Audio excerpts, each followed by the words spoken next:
la señal de la Santa Cruz de nuestros enemigos, líbranos, Señor Dios nuestro, en el nombre del Padre, y del Hijo, y del Espíritu Santo. Amén. Señor mío y Dios mío, creo firmemente que estás aquí, que me ves, que me oyes. Te adoro con profunda reverencia. Te pido perdón de mis pecados y gracia para hacer con fruto este rato de oración. Madre mía Inmaculada, San José mi Padre y Señor, Ángel de mi guarda, interceded por mí. Con tu licencia, soberano Señor sacramentado, siguiendo la recomendación de los santos, para hacer oración nos metemos de lleno en escena de la transfiguración, que tiene tanta raigambre entre nosotros los salvadoreños, pues celebramos la fiesta de nuestro patrono, el Salvador del mundo, el día de la transfiguración, el 6 de agosto. Y esto es importante porque decía Juan Pablo II que las fiestas litúrgicas nos hablan, entre otras cosas, de la fiesta final del cielo, donde estaremos junto a la fuente de la gracia y a la plenitud de toda felicidad que es Dios, que se nos da por completo en el cielo. Esta escena de la transfiguración que ahora leeré, la presentan los tres sinópticos, pero yo voy a leer a San Mateo y en algún momento completaré la versión de San Mateo con algunos datos de Lucas. Tomó Jesús a Pedro, a Santiago y a Juan, su hermano, y lo llevó aparte, a solas, a un monte alto. Y se transfiguró ante ellos. Brilló su rostro como el sol, y sus vestidos se volvieron blancos como la luz. Y se les aparecieron Moisés y Elías hablando con él. Tomando Pedro la palabra, dijo a Jesús: Señor, qué bien estamos aquí. Si quieres, haré 3 tiendas, una para ti, otra para Moisés y otra para Elías. Aún estaba hablando cuando los cubrió una nube resplandeciente, y salió de la nube una voz que decía: Este es mi Hijo, el amado, en quien tengo puestas mis complacencias. Escúchenle. Los discípulos cayeron sobre su rostro. Jesús se acercó y los tocó y les dijo: Levántense, no teman. Y al bajar les dice: No den a conocer a nadie esta visión hasta que el Hijo del Hombre resucite de entre los muertos.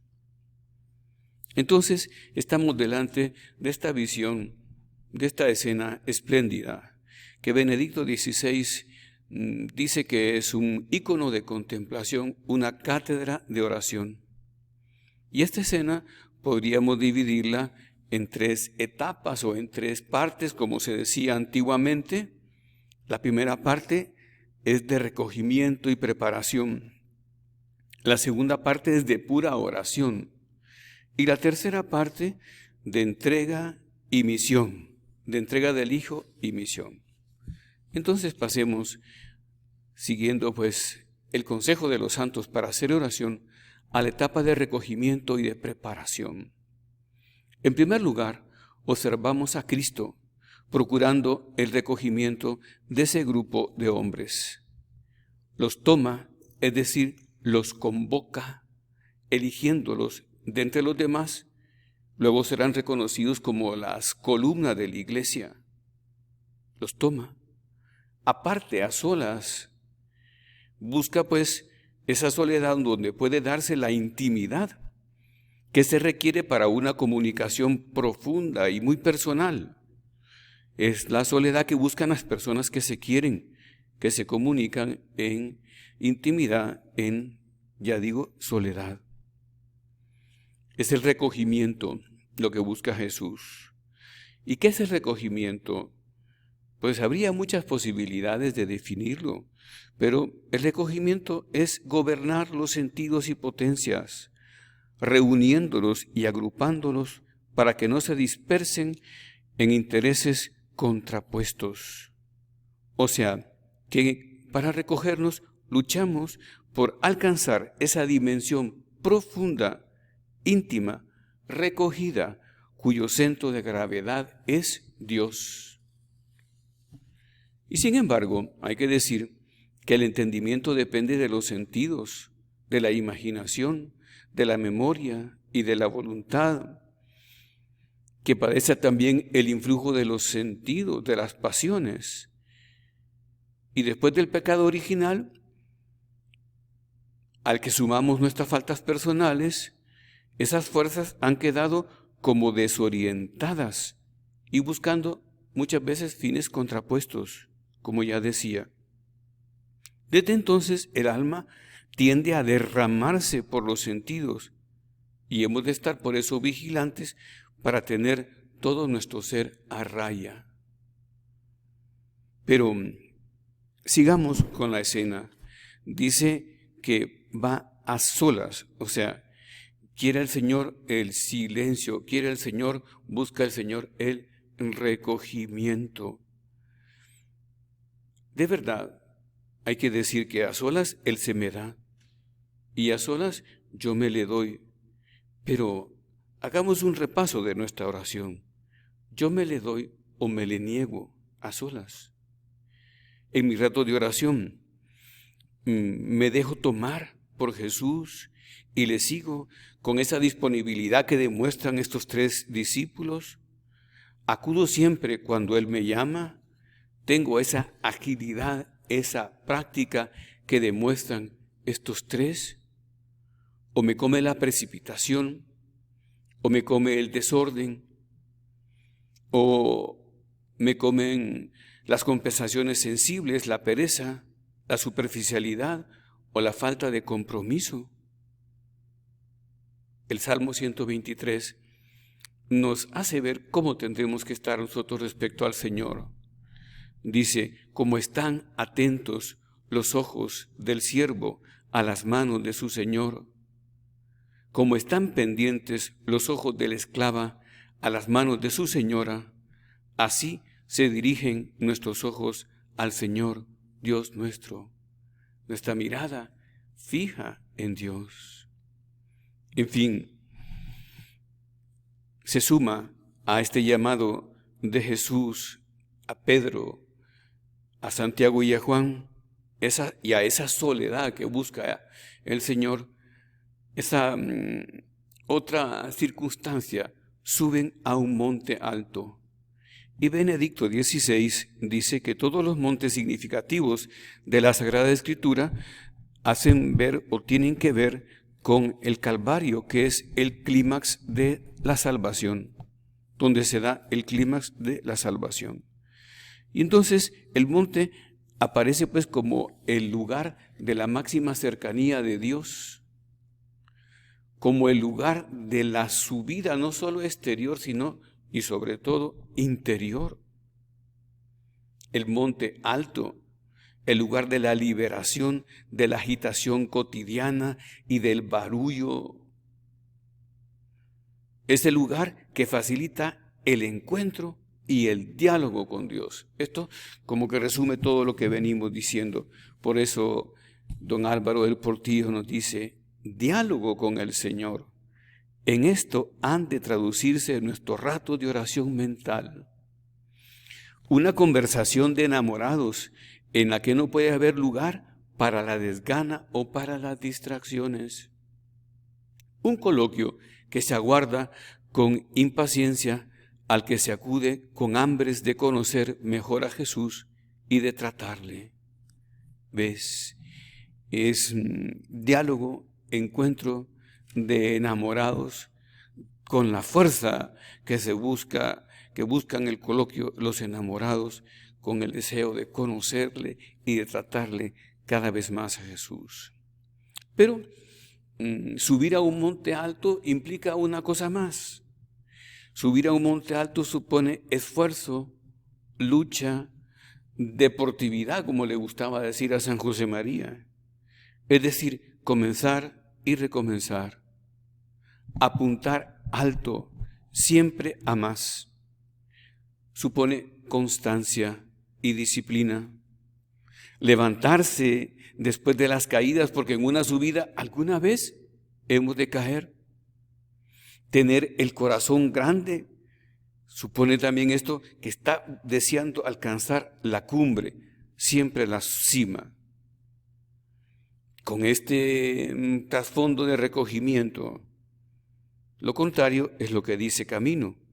Dejas que abreven tus sentidos y potencias en cualquier charca. Así andas tú luego, sin fijeza, esparcida la atención, dormida la voluntad y despierta la concupiscencia, es decir, la carnalidad. ¿Ves? Este es el momento, la primera etapa de recogimiento. Convocación de Jesús a los 3 discípulos en intimidad, en soledad, y después subiendo a ese monte alto donde se puede dar más fácilmente el encuentro con Dios y el diálogo. Pasamos a la segunda etapa, o a la segunda parte, ya decía, se hablaba así antiguamente, y que es la de la oración. Porque llegan a la cumbre y sin mediar otra actividad, Jesús comienza a hacer oración. O sea, todo lo anterior ha sido preparación de algo que ellos conocen bien, que es prioritario para Jesús, su oración. Lucas dice desde el principio que subió al monte para hacer oración.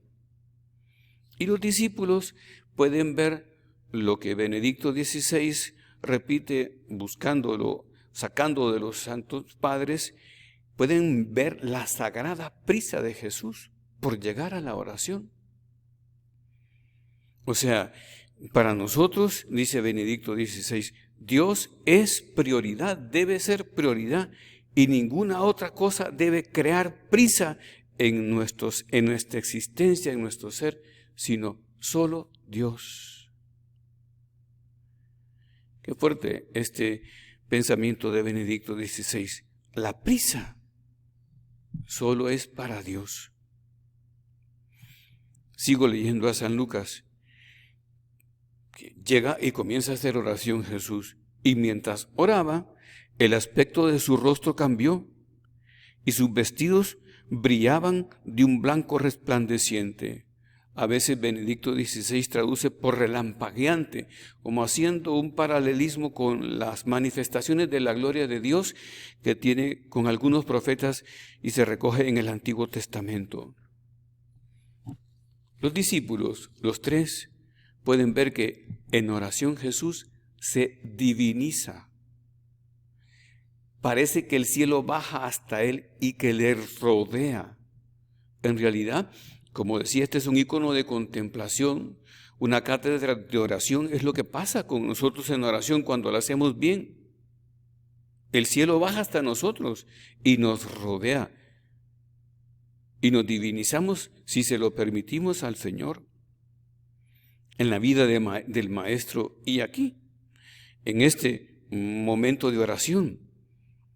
Y siempre que hace oración, Él se entrega por entero al Padre para adorarle, para alabarle, para bendecirle. Y son también los momentos de oración, esos momentos en los que el Padre se entrega por entero al Hijo, a Jesús, para señalarle su voluntad, para fortalecerle en su misión, aquella misión que le corresponde. Y nosotros vamos siguiendo a Jesús, imitando a Jesús. Es que queda muy claro, definitivamente el recurso de Jesús es su oración. Nosotros podemos recordar aquí aquellos 40 días en el desierto antes de que Jesús comenzara su vida pública, teniendo prisa por comenzar la vida pública, la predicación del Evangelio. Pero Él se recoge y le concede el tiempo a la oración, al encuentro íntimo con el Padre. ¿Cuánto hemos de aprender nosotros? Y también recordemos aquellas noches que pasaba haciendo oración, aquellos momentos en los que lo ven los discípulos hacer oración hasta el punto que le piden que les enseñe a hacer oración. Maestro, enséñanos a hacer oración. Emocionados, impresionados por verlo hacer tan bien la oración. Y son muchas las veces que dice que se levantaba, el Evangelio, que se levantaba de madrugada para hacer oración. Tendríamos que decirle: Jesús, ahora aquí, que contemplándolo en la hostia santa, en la custodia, Jesús, enséñanos a hacer oración.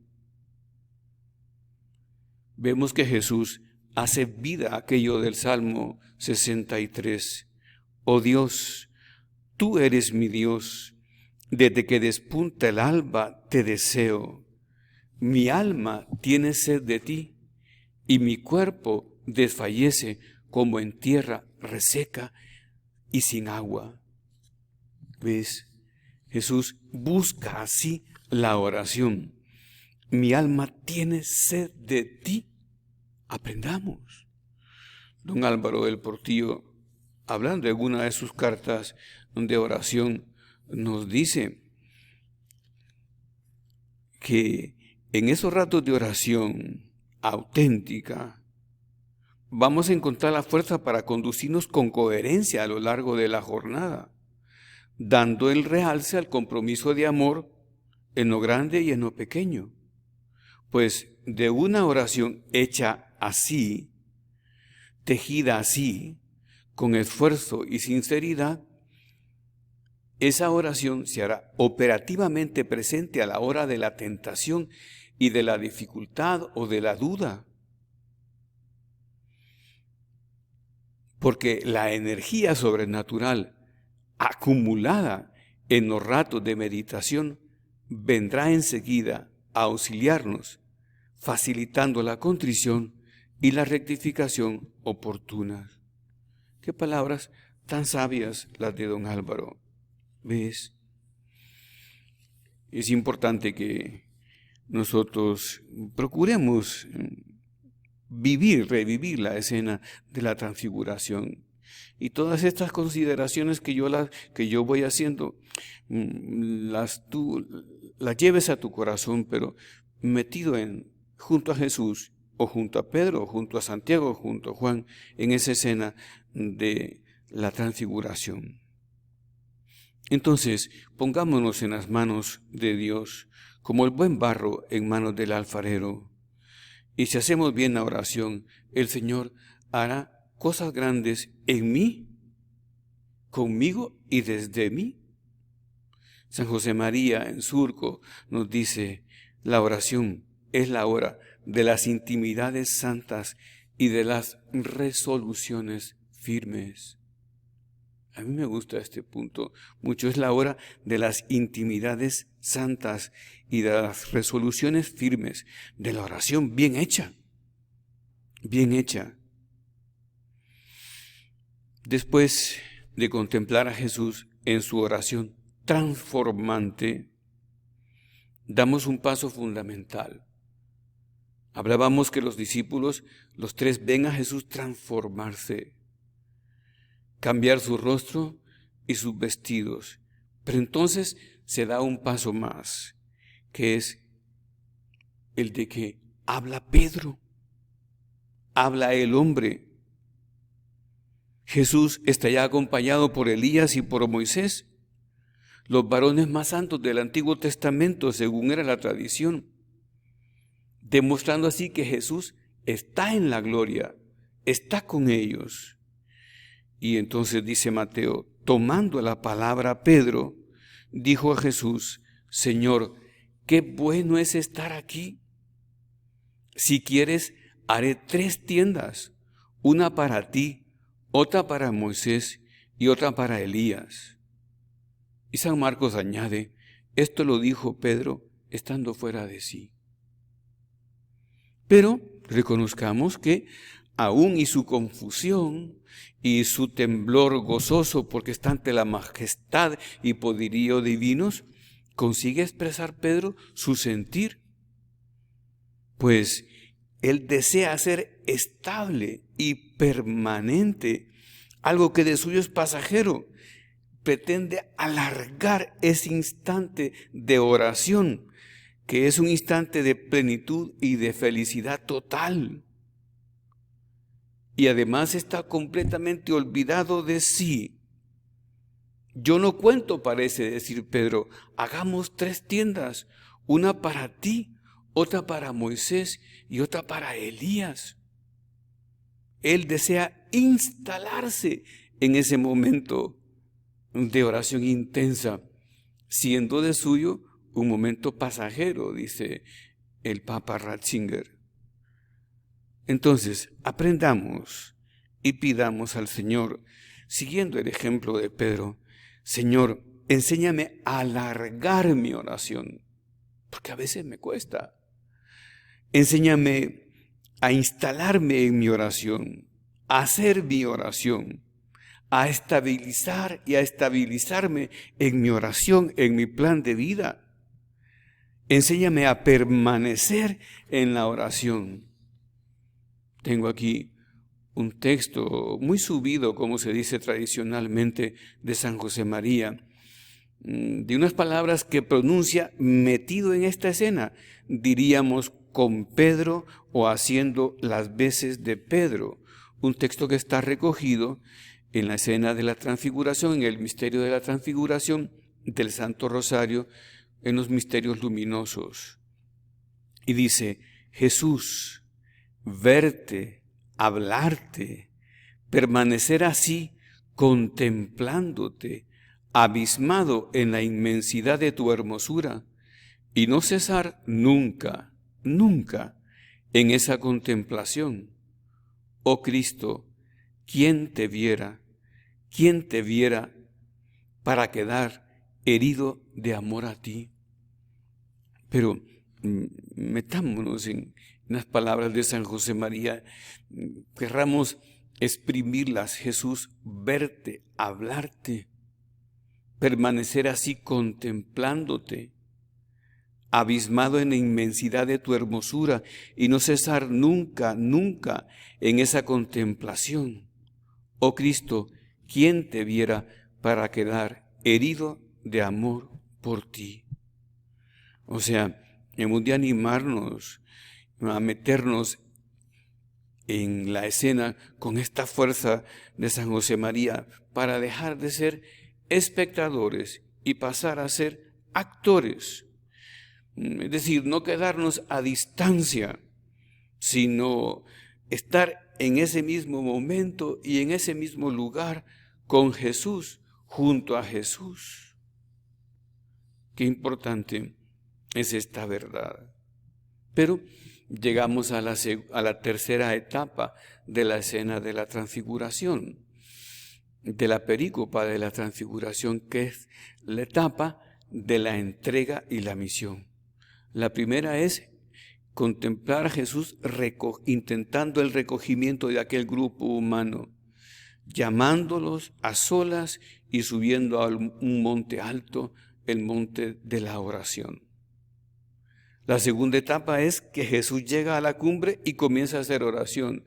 Y entonces esta oración se muestra a los ojos de los apóstoles divinizante, transformante, como de hecho es la oración también para nosotros, salvando las distancias. Y Pedro, emocionado y conmovido, habla: Señor, qué bueno es estar aquí. Hagamos 3 tiendas. Saca un propósito que hemos de sacar nosotros. Quedémonos aquí. Quedémonos con Dios. Entonces, cuidemos nuestra oración. Y en la tercera etapa, aún estaba hablando, dice San Mateo, cuando una nube luminosa los cubrió. Y salió de la nube una voz que decía: Este es mi Hijo, el amado, en quien me complazco, escúchenle. y se da la teofanía completa. Se muestra la Santísima Trinidad. La nube representa al Espíritu Santo que los cubre con su luz. Y le pedimos ahora, cúbrenos hoy en esta ocasión, pero siempre en nuestra oración, con la luz de tus 7 dones. Oh Espíritu de verdad y de sabiduría, de entendimiento, de consejo, de gozo y de paz, cúbrenos. Y así oiremos mejor la voz del Padre. Este es mi Hijo, el amado, en quien me complazco, escúchenle. Es la Trinidad, pues, que está rodeando al cristiano como está rodeando a Cristo cuando está el cristiano haciendo oración. El Padre nos entrega al Hijo. Este es mi Hijo, el amado. No solo nos lo presenta, sino nos lo entrega como nos lo entregó desde el principio. En la encarnación, en la anunciación tiene esa intención, se encarna y luego en Belén y siempre nos lo está dando y siempre nos lo dio y lo continúa dando. Este es mi Hijo, el amado, en quien me complazco. Y nos dice, escúchenle. Y San José María dice, Señor, aquí nos tienes dispuestos a escuchar cuanto quieras decirnos. Háblanos, estamos atentos a tu voz, que tu conversación cayendo en nuestra alma inflame nuestra voluntad para que se lance fervorosamente a obedecerte. Háblanos, estamos atentos a tu voz, a lo que quieras decirnos, que tu conversación cayendo en nuestra alma inflame nuestra voluntad para que se lance fervorosamente a obedecerte. O sea, te decía, nos entrega a su Hijo, su palabra, para que lo acojamos y acogiéndolo lo escuchemos y lo presentemos, obviamente, a los demás. Entonces, lo primero es llenarse de gran confianza porque nos está dando a su Hijo y nos está entregando una misión, escucharlo. Por eso San José María termina diciendo, para que se inflame nuestra voluntad y se lance fervorosamente a obedecerte. ¿Por qué obedecerte? Porque obedecer viene de oír. En latín oír se dice audire. Y escuchar o audire, o sea, sobreoír.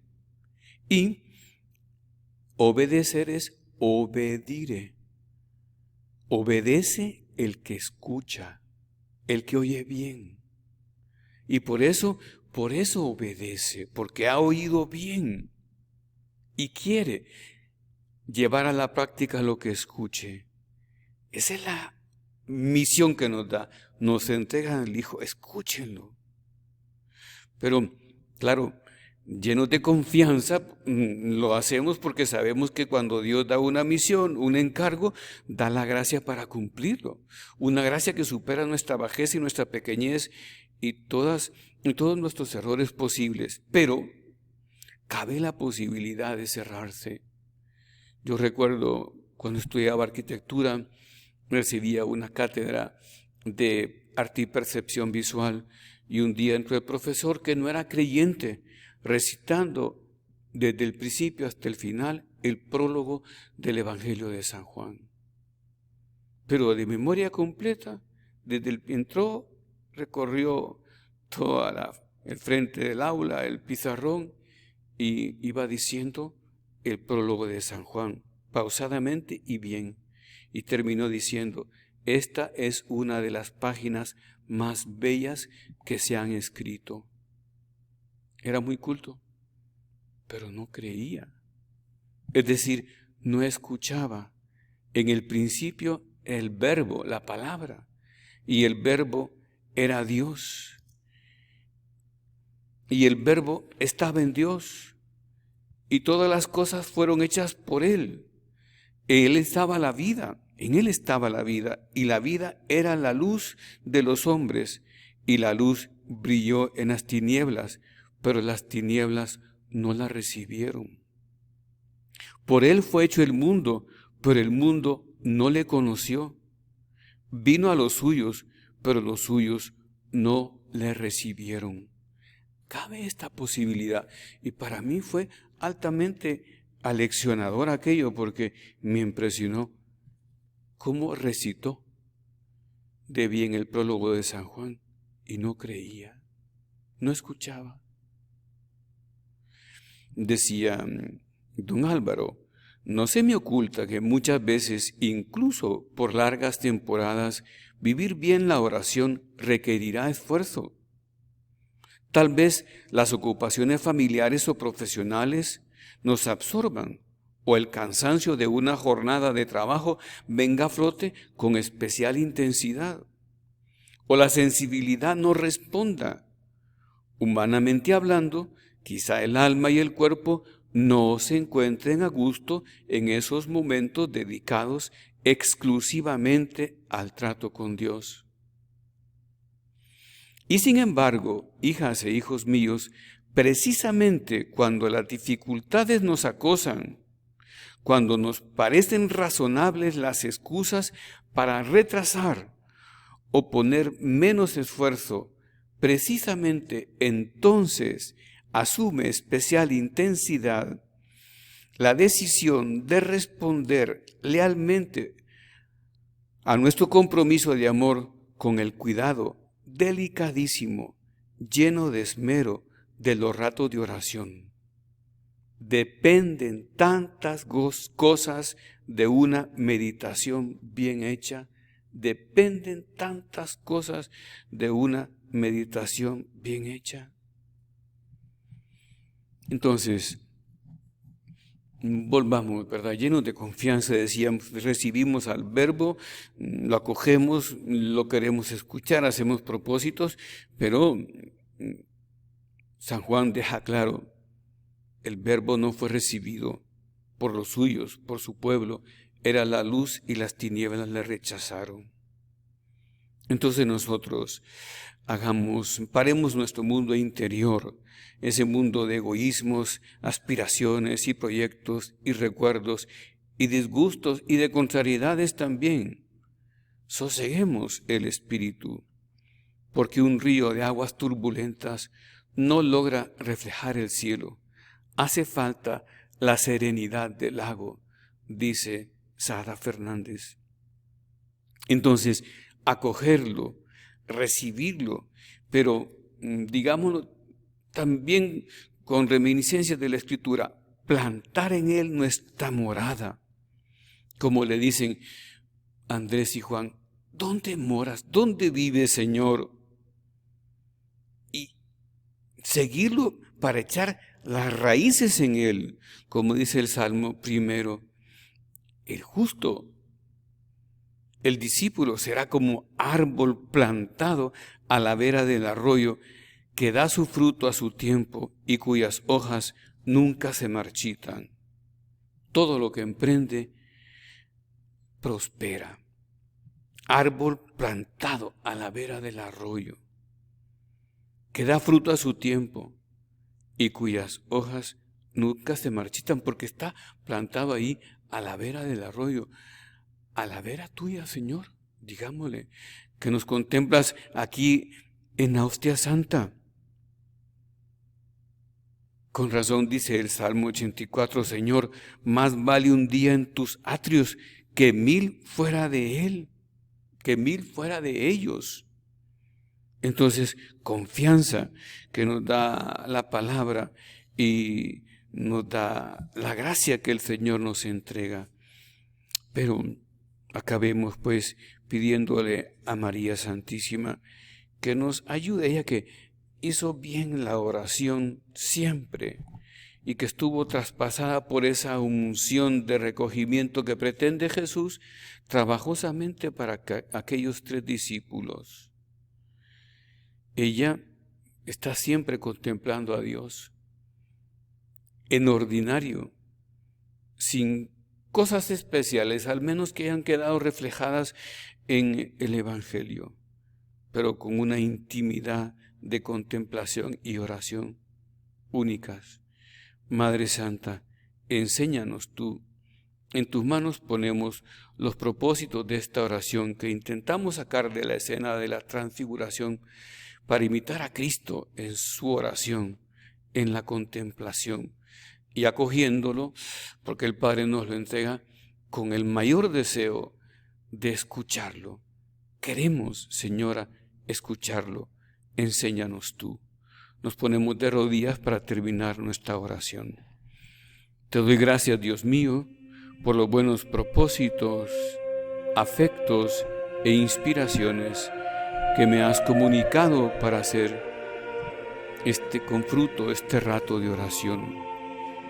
Madre mía Inmaculada, San José mi Padre y Señor, Ángel de mi guarda, interceded por mí.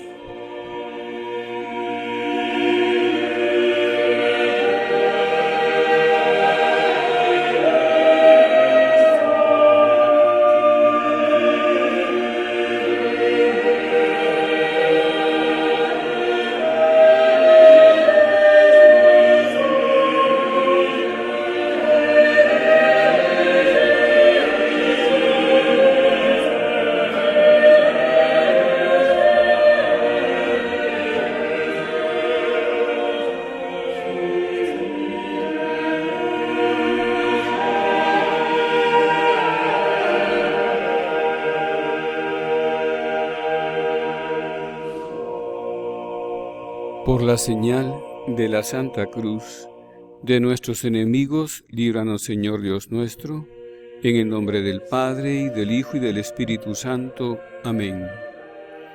Señor mío y Dios mío, creo firmemente que estás aquí, que me ves, que me oyes. Te adoro con profunda reverencia. Te pido perdón de mis pecados y gracia para hacer con fruto este rato de oración.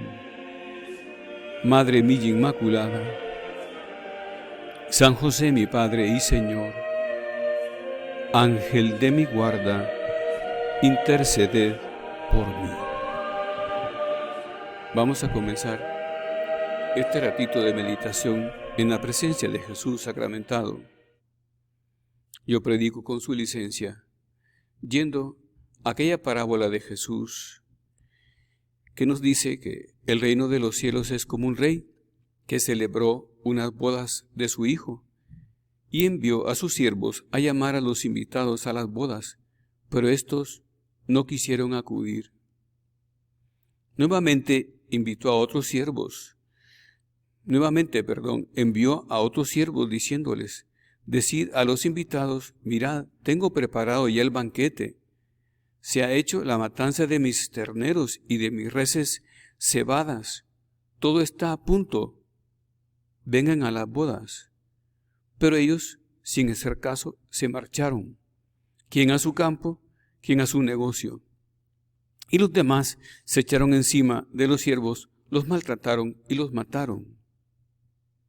El rey se encolerizó y luego les dijo a sus siervos: las bodas están preparadas, pero los invitados no han sido dignos.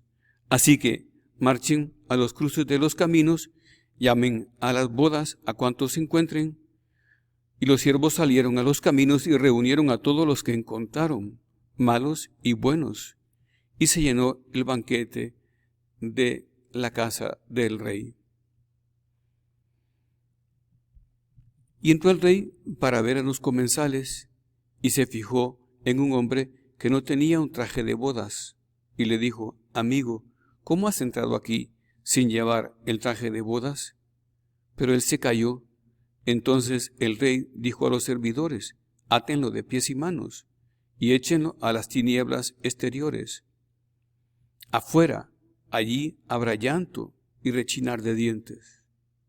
Porque muchos son los llamados, pero pocos los escogidos. Entonces, estamos ante esta escena que conocemos relativamente bien, porque es una parábola que nos suena a menudo. El Señor ha invitado y nos encontramos con que los invitados principales rechazan el banquete, rechazan la invitación, porque tienen muchas cosas que hacer. Están demasiado ocupados en lo suyo. En cambio, los pobres vienen de inmediato, vienen con hambre y no desaprovechan la oportunidad que les presenta, que les pone el rey de acudir a su palacio para comer. Hay que sacar una observación. La primera condición para aprovechar el banquete consiste en reconocer la propia condición, aceptar la propia calidad, vernos como somos de todo corazón. Y para lograrlo hay que desarmarse, aceptar que somos vulnerables, reconocer nuestros propios bloqueos, nuestras propias fisuras y deficiencias y renunciar a las seguridades humanas que al fin y al cabo no son más que sucedáneos. Como me gusta repetir, como lo hacen famosos autores actualmente, estamos acostumbrados a una cultura de sucedáneos. En cosas no importantes, azúcar que no es azúcar, café que no es café, en fin, pero también padre que no es padre, madre que no es madre, matrimonio que no lo es. En fin, el punto es que no hay sucedáneo de cristiano. Aquel que no lo es de veras, acabará por no serlo del todo. Y el peligro radica en dejarse seducir por lo aparente, por la frivolidad, por lo que luce como importante. ¿Qué es lo que les pasa a los principales invitados? Que no van a la banquete de las bodas del Hijo del Rey, o sea, a la fiesta principal, porque creen que tienen excusas y justificaciones suficientes y no acuden al banquete de las bodas del Hijo del Rey, al palacio. Este es Dios nuestro Señor que está invitando a venir, que está invitándonos a llegar. Pero si nos dejamos llevar por la superficialidad, si nos dejamos llevar por los caprichos, si nos dejamos llevar por lo aparente, en fin, decía San José María, la superficialidad no es cristiana y equivale a afirmar la partida de función del discípulo de Cristo. Entonces lo importante es preguntarnos aquí, delante de esta verdad, delante de este banquete al que somos invitados. Yo quisiera que ahora meditáramos sobre todo sobre la formación cristiana. Y que me pregunto, ¿yo qué quiero? ¿Realmente qué quiero? ¿Qué quieres? Porque si no vamos a caer en lo que se llama la autoculpable minoría de edad. En principio, cada persona tiene una idea general, al menos, ¿verdad?, de un proyecto existencial, si no lo tiene bastante claro. Y en ese proyecto puede ser rico o pobre, profundo o superficial, amplio o reducido. Y en el proyecto, pues, hay ideas, yo no los digo en orden, como estudio, trabajo, familia, política, nación, religión, moral, vocación, en fin. Pero lo importante, al fin y al cabo, en ese proyecto es alzar la vista a horizontes altos. ¿Dónde? ¿Hacia dónde estoy apuntando yo en mi formación cristiana? Yo recuerdo que el sacerdote que trajo el Opus Dei a Centroamérica, don Antonio Rodríguez, me dijo un día, hijo, el problema es de ángulo. Hay personas que inician la vida con un ángulo amplio y otras que comienzan con un ángulo reducido, agudo. Con el tiempo, el área barrida es muy distinta. La persona que comienza con un ángulo amplio barre un área geométricamente mayor que aquel que comienza la vida con un ángulo cerrado. Entonces, el problema es de ángulo. ¿Hacia dónde apunto yo? ¿Qué quiero yo? Porque Dios me invita al banquete de la doctrina, al banquete de la verdad, al banquete de la formación. San Agustín decía, cuando tú quieras conocer a una persona, no le preguntes qué piensa, sino qué ama. Cuando tú quieras conocer a una persona, no le preguntes cómo piensa, sino cómo ama. O sea, qué ama, cómo ama. Pero me puedo confundir. El punto es no confundirse.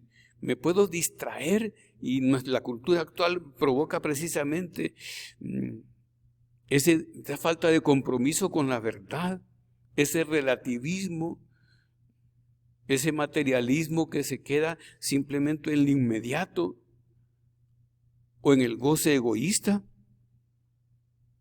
de disfrutar al máximo, o del aplauso o de la fama, o del éxito profesional o económico, es decir, perdiéndome en lo caduco, en lo efímero, en lo temporal.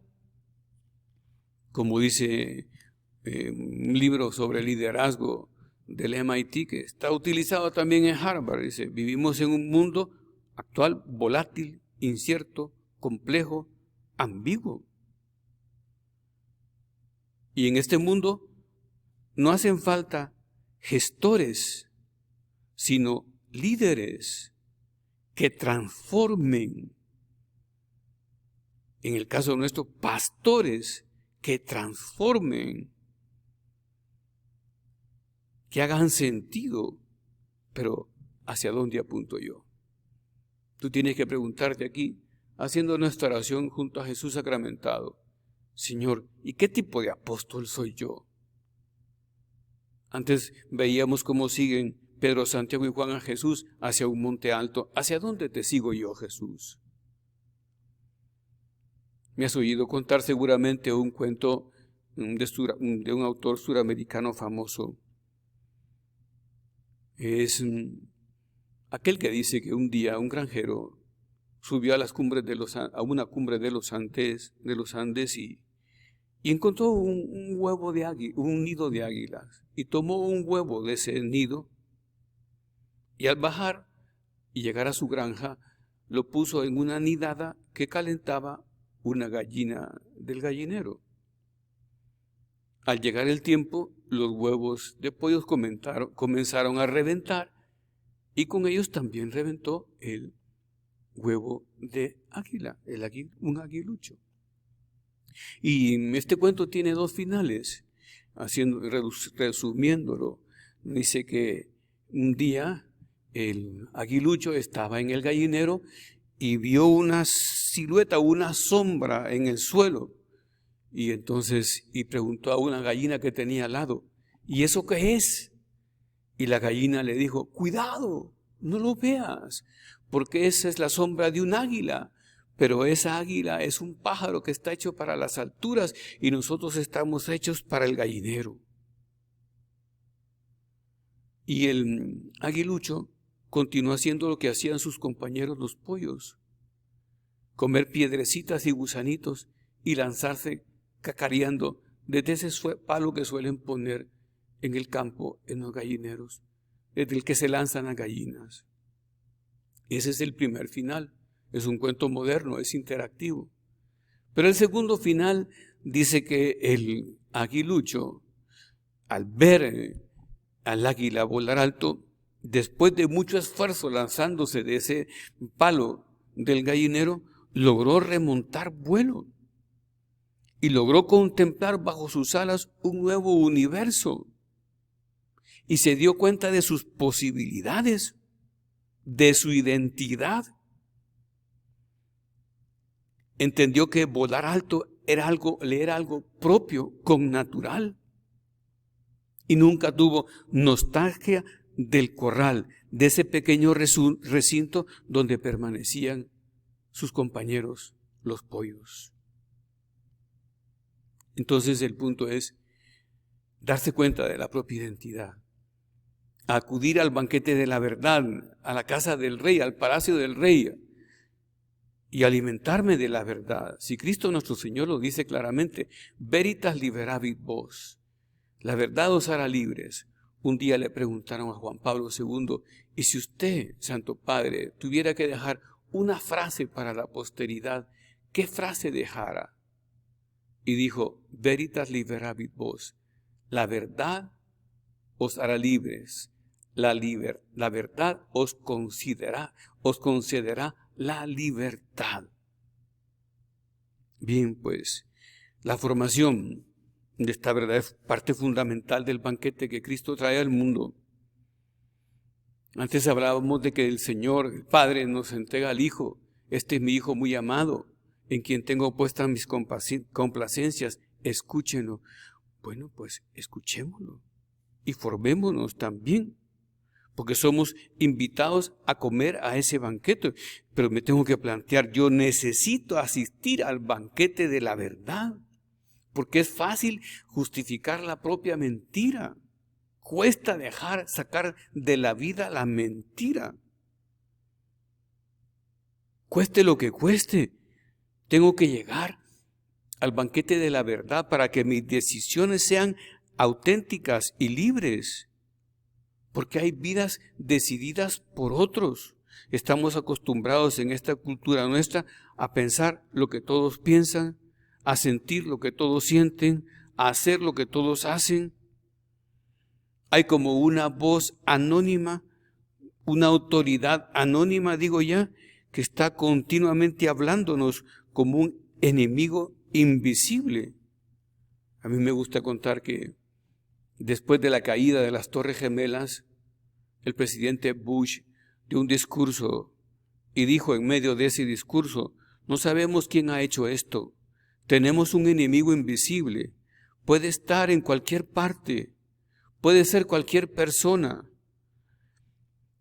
Él creó eso muchísima atención, porque el peor enemigo es el invisible, del que no nos podemos defender porque no sabemos desde dónde nos dispara.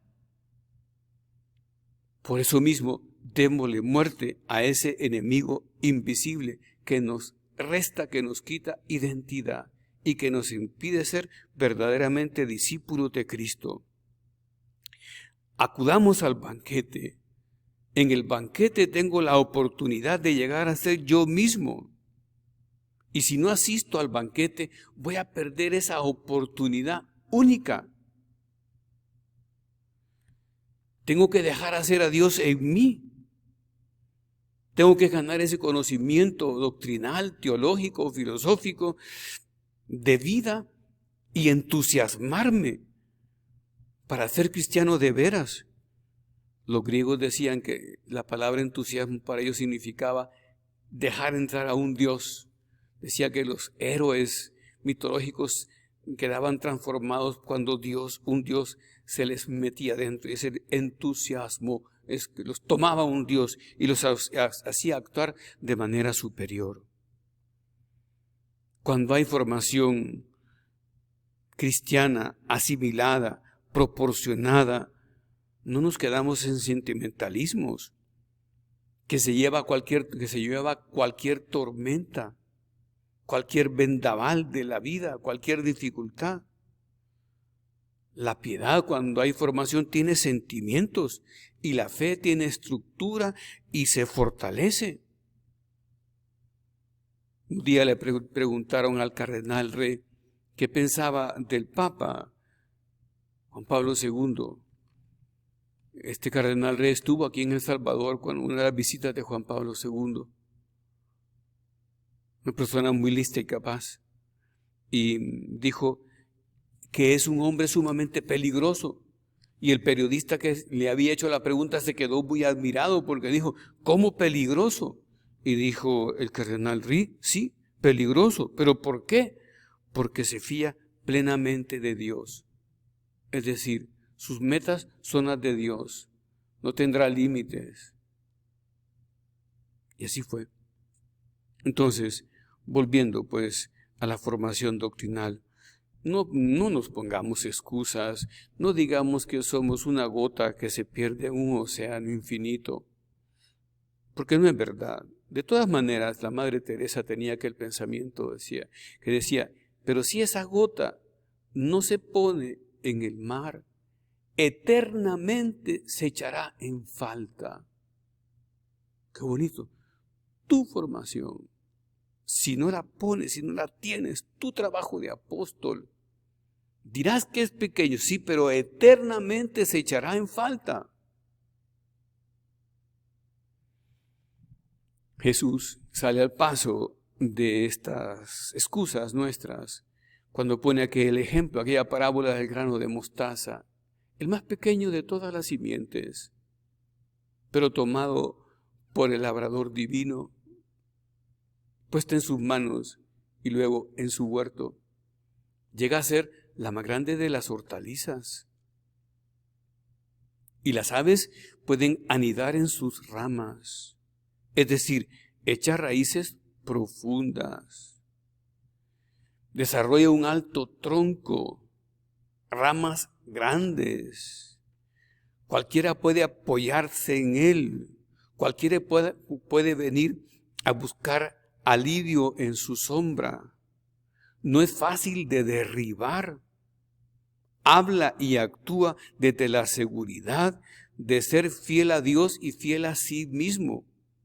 Conoce su identidad, posee su identidad. Se halla firmemente arraigado en Dios. No podemos olvidar que al mismo tiempo el Señor pone otras parábolas y nos habla de ser oveja y pastor, porque el Señor entrega las almas a sus discípulos y la misión a los apóstoles de ir por todo el mundo y hacer discípulos en su nombre, bautizándolos. En fin, no tiene límites a que ir por todo el mundo, pero oveja y pastor, todos somos oveja y pastor. Pero yo quisiera moverte a la responsabilidad de ser pastor.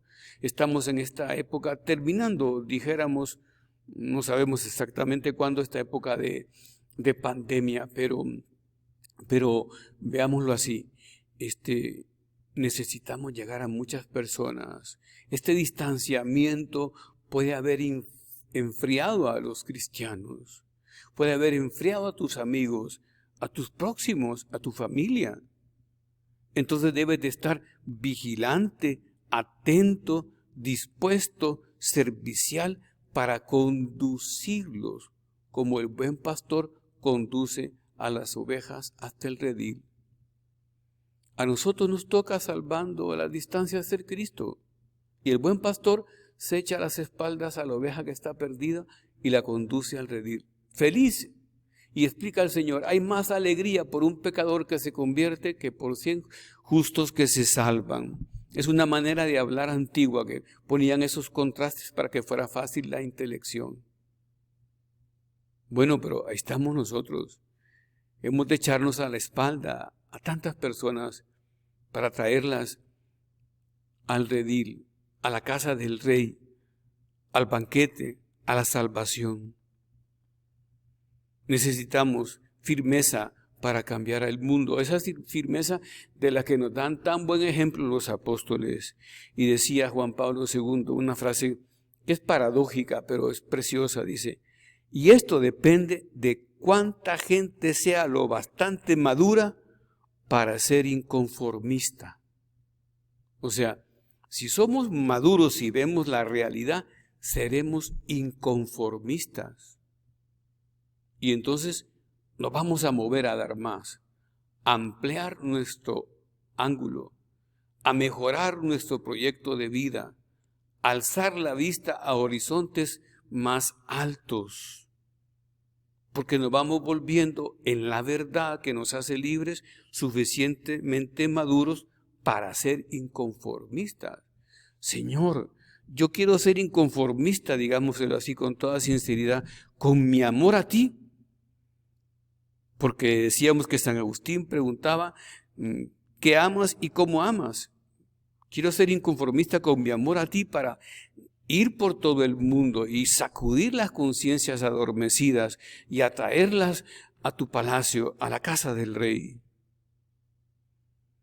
Y mira, necesitamos crecer en la fe y creernos lo que nos propone el Señor.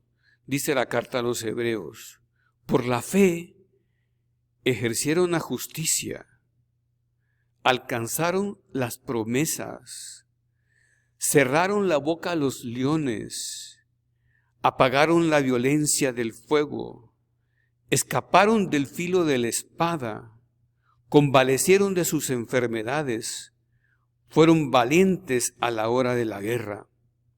Pero no fue producto de sus fuerzas propias personales. Hubo en ellos un misterio que los superó. Y de eso se trata. Por eso vamos a la casa del rey. Por eso nos acercamos a él, al misterio que nos supera. Ya lo veíamos en la primera meditación. Bueno, pues hagamos propósitos. No olvides que la ignorancia masifica. Decía San José María, el peor enemigo de Dios después del diablo es la ignorancia. Entonces necesitamos esa formación cristiana que reformatee nuestra vida en la fe, de manera que le permitamos a la fe pues ser el motor secreto que nos impulse, la brújula que nos indica la dirección, la realidad que nos levanta después de la caída, la trinchera en las batallas, la fe que nos permita dar visión sobrenatural, la fe que convence y se convence de aquello que dijo Jesús, ego vinci mundum, yo he vencido al mundo, confiad, yo he vencido al mundo. Terminemos nuestra meditación pues acudiendo a María Santísima, pero pidámosle a ella que nos anime a levantar la mirada, ¿verdad? Y a llenarnos de esa responsabilidad preciosa de llegar a muchas más almas, ya te decía, pero no solo invitar a los medios de formación, sino enseñarles a asimilarlos, conversar con ellos, porque mucha gente pues no ha tenido quién, y están como aquel hombre en la piscina de Siloé, que cuando Jesús le pregunta, ¿quieres ser curado?, le contesta, sí, pero no he tenido a nadie que me lleve a la piscina cuando el ángel mueve las aguas. No tenía a nadie que no puedan decir eso de ti y de mí, sino todo lo contrario, que seamos el cristiano amigo, el cristiano próximo, el hombre cercano y además el que mueve a Cristo nuestro Señor, el buen pastor que se echa la oveja sobre las espaldas, cueste lo que cueste. Santa María, reina de los cristianos y reina de los apóstoles, haz que crezca en responsabilidad para mi propia formación y luego lleve esta formación cristiana a muchos que están como en sequedad o en ignorancia, que es el peor enemigo de Dios después del diablo. Santa María, condúcenos tú. Terminamos nuestra oración poniéndonos de rodillas para tener a continuación la bendición con el Santísimo. Te doy gracias, Dios mío, por los buenos propósitos, afectos e inspiraciones que me has comunicado en esta meditación. Te pido ayuda para ponerlos por obra. Madre mía Inmaculada, San José mi Padre y Señor, Ángel de mi guarda, interceded por mí. Infinitamente sea alabado mi Jesús sacramentado. Padre nuestro que estás en el cielo, santificado sea tu nombre. Venga a nosotros tu reino. Hágase tu voluntad en la tierra como en el cielo. Danos hoy nuestro pan de cada día.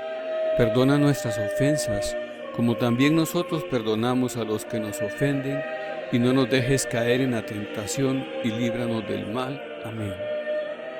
Dios te salve María, llena eres de gracia, el Señor es contigo. Bendita tú eres entre todas las mujeres, y bendito es el fruto de tu vientre Jesús. Santa María, Madre de Dios, ruega por nosotros pecadores, ahora y en la hora de nuestra muerte. Amén. Gloria al Padre, al Hijo y al Espíritu Santo, como era en el principio, ahora y siempre, por los siglos de los siglos. Amén. Les diste el pan del cielo, que tiene en sí todo consuelo. Oremos. Oh Dios, que en este sacramento admirable nos dejaste el memorial de tu pasión. Te pedimos nos concedas venerar de tal modo los sagrados misterios de tu cuerpo y de tu sangre, que experimentemos constantemente en nosotros el fruto de tu redención, tú que vives y reinas por los siglos de los siglos. Amén.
Bendito sea Dios, bendito sea su santo nombre, bendito sea Jesucristo, verdadero Dios y verdadero hombre, bendito sea el nombre de Jesús, bendito sea su sacratísimo corazón, bendita sea su preciosísima sangre, bendito sea Jesús en el santísimo sacramento del altar.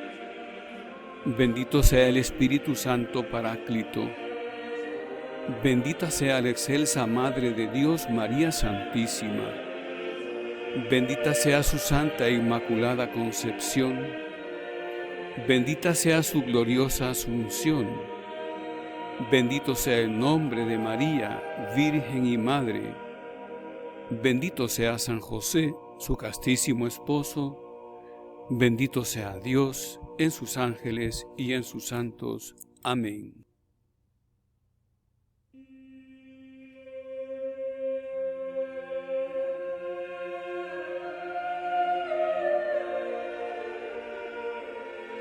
Santa María, esperanza nuestra, asiento de la sabiduría, ruega por nosotros. Tengan ustedes muy buenas noches.